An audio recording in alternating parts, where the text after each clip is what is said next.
உங்கள் இல்லங்களில் வந்து உங்கள் உள்ளங்களை உயிர்ப்பிப்பது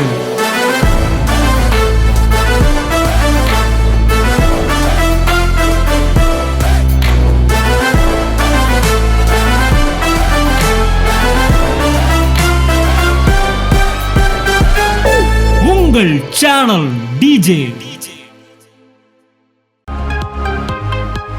செடியை பார்த்து சொன்னாரு ஜாதி ஜாதியா வா அப்படின்னாரு. ஓகே, அடுத்து வந்து மீன் பார்த்து சொன்னாரு ஜாதி ஜாதியா வா, அப்படியே வந்துகிட்டு இருக்கு. அடுத்து அது அப்படியே ஆயிற்றுன்னு இருக்கு. இங்க செடிகிட்ட அப்படியே ஆயிற்று. அடுத்து சொல்றாரு அது நல்லது என்று கண்டார். ஏன்னா மேட்ரு பின்னாடி தான் வருது. அதுக்கப்புறம் அந்த நாட்டு மிருகங்கள், காட்டு மிருகங்கள், ஊரும் பிராணிகள் ஜாதி ஜாதியை வரட்டும் என்றார். அது அப்படியே ஆயிற்று. தேவன் அது நல்லது என்று கண்டார். இதெல்லாம் ஹைலைட் கிடையாது. அடுத்த வசனம் தான் ஹைலைட். பின்பு தேவன் நமது சாயலாகவும். கையை தட்டு. நல்லா நல்லா நல்லா நல்லா. இங்கதான் கனெக்டிவிட்டியா இருக்கு.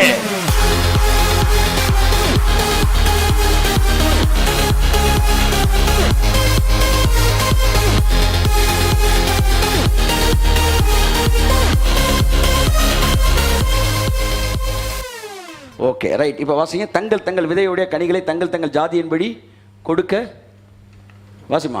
கொடுக்கும் கனி விருட்சங்களையும் முளைப்பிக்க கடவது என்றார். பாத்தீங்களா, செடியை பறைக்கும் போது கர்த்தர் சொல்றாரு எல்லாம் ஜாதி ஜாதியா வரட்டும் அப்படின்றாரு.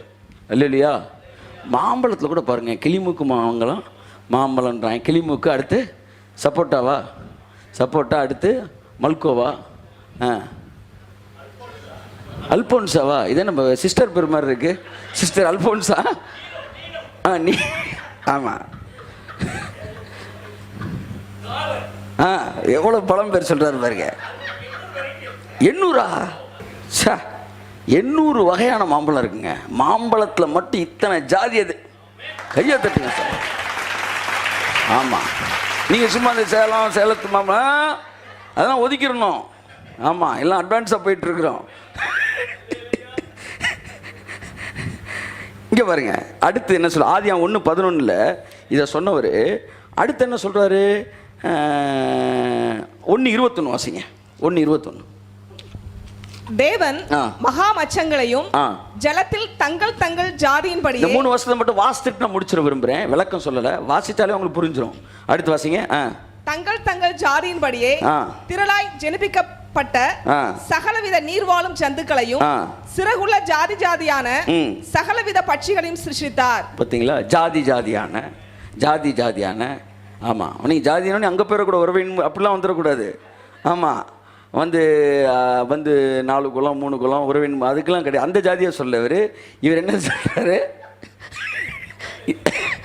சீடு ஒன்று மரத்தை பேசும்போது ஜாதி ஜாதியாக வரட்டும் அப்படின்றாரு.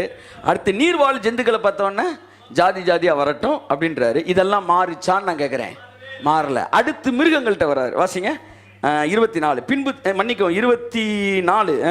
பின்பு தேவன் பூமியானது ஜாதி ஜாதியான ஜீவ ஜந்துக்களாகிய நாட்டு மிருகங்களையும் அடுத்து ஊரும் பிராணிகளையும் காட்டு மிருகங்களையும் ஜாதி ஜாதியாக பிறப்பிக்க கடவது என்றார்.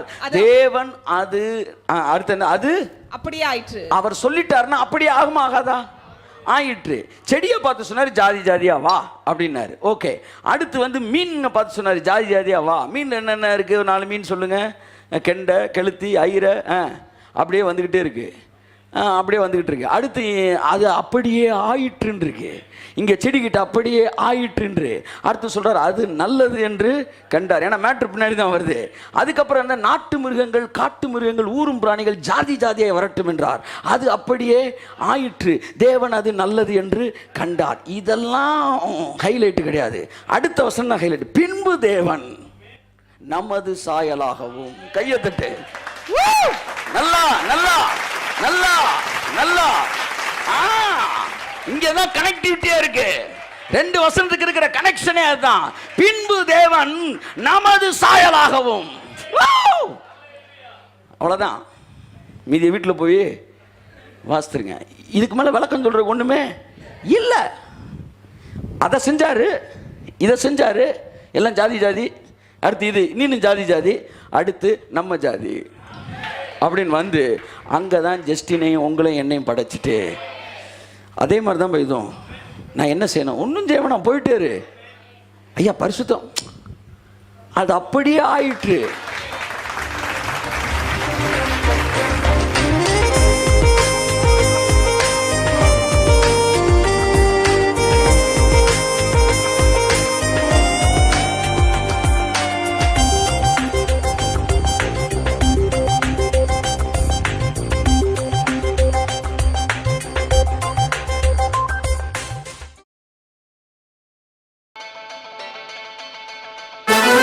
உங்கள் இல்லங்களில் வந்து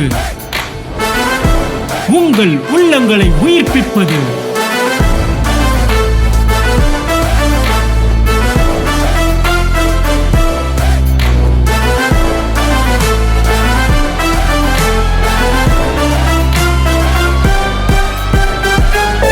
உங்கள் சேனல் டிஜே.